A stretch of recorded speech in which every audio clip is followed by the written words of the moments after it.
All right, let's bring in Deputy Chief of the Police of the Dallas Police Department and the Chair of the National Black Police Association, Marc Veasey, and Representative from Texas, Democratic Congressman Marc Veasey. Gentlemen, thank you for joining me, especially on this all-important day. I want to play a little bit of what the Chief said yesterday, because it really resonated all over the country.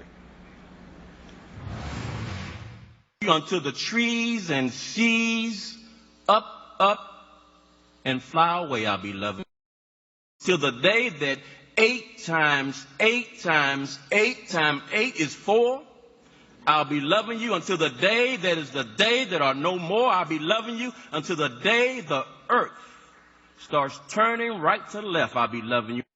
You know, Malik, I keep hearing from people that that was a demonstration of why the Chief is beloved so much, and it is such an example of how he loves and how he feels about his officers, quoting the lyrics from Stevie Wonder.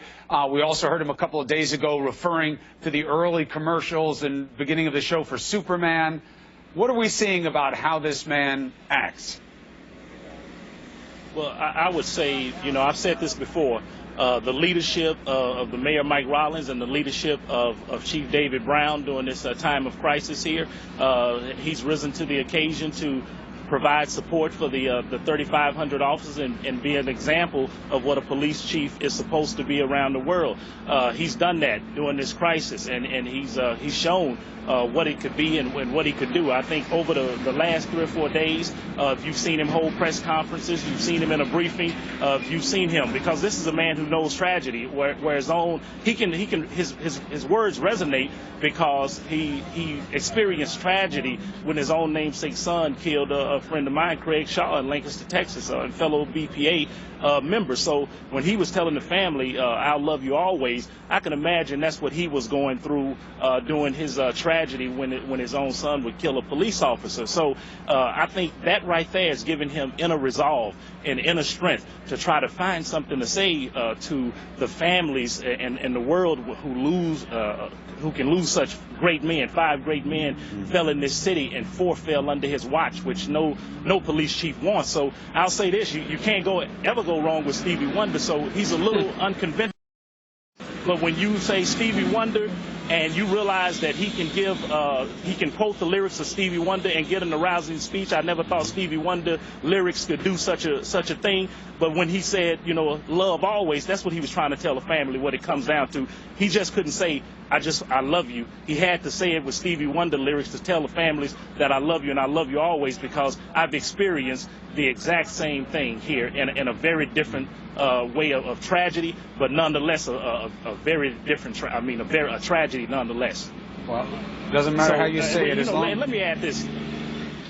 Let me add this, Chris. Because yesterday it was one of those days with a beautiful ceremony. And, seeing former President George Bush talk about, people using the worst example of people, but the best example or best intentions among themselves, to the mayor, bringing the city in unity, to Chief Spiller, who didn't say a word, but his presence was felt. Dart Police Chief Spiller, his presence was felt. It was felt at the vigil the night before. And then the president, in a very balanced way.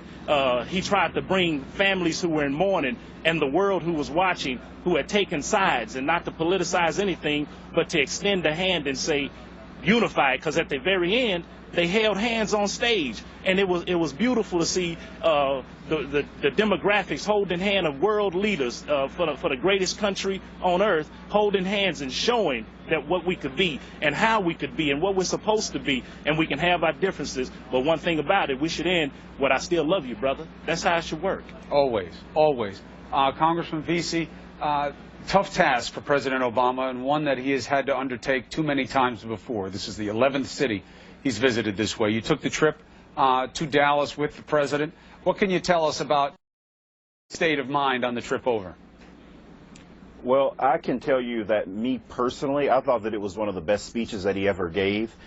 I really like the fact that he talked about how we're going to come together, but we have to acknowledge some of the past problems that we've had in this country in order to be able to do that. And, we talked to the president a little bit on the plane, and you could tell that he, was bothered and moved by what happened in Dallas. But I just thought that it was really, as a lifelong North Texas resident, I was moved, and it was just one of the best jobs that the president has ever done, in my opinion. Congressman, how did you feel about the president including not just the incident in Dallas, but also what had happened in Louisiana and Minnesota as part of his comments? I thought as part of the healing process for our country, I thought that was very timely and very appropriate, and I think that the country needed to hear that.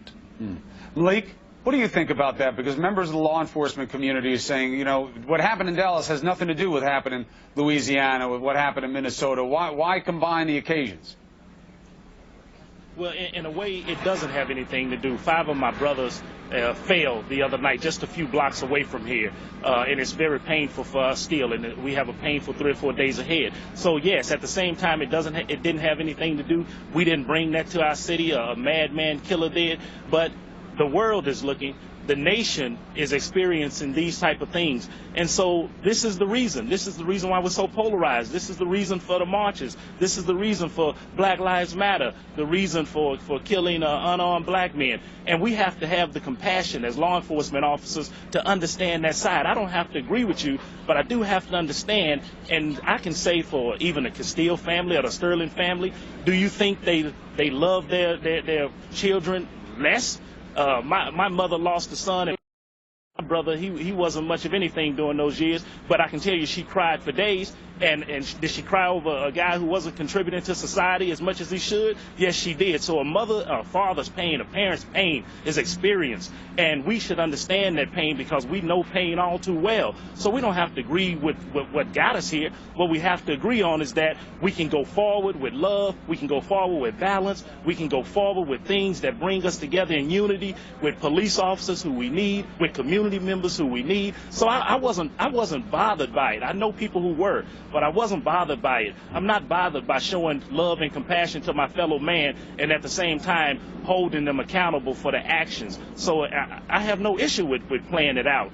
We'll play it out in the coming days. We have a lot of work to do. So we should say it. And this is the hard conversation. And in hard conversations, we often disagree. We should never disagree violently, but we're going to disagree, and we should understand that. But we still need to sit at the table, and I think our leader, our president, because when he ascends to the top, that's my president. I don't care what party he comes from. It's my president. So he came, he took his time out to come here from running the best nation in the world to extend his sympathies to a family and embrace them. And then he also said, let's come together. He talked about doing an injustice to the past, dishonoring the memories of people like Martin Luther King or Malcolm X or Harriet Tubman and Frederick Douglass. We've come a long way from slavery, and we're here now. We have a long way to go. So we should understand that. If we're not going to sit down as honorable and respectable men and women, or we're going to go to our corners and come out for a boxing match, that's not an honorable way for us to do things. I implore the president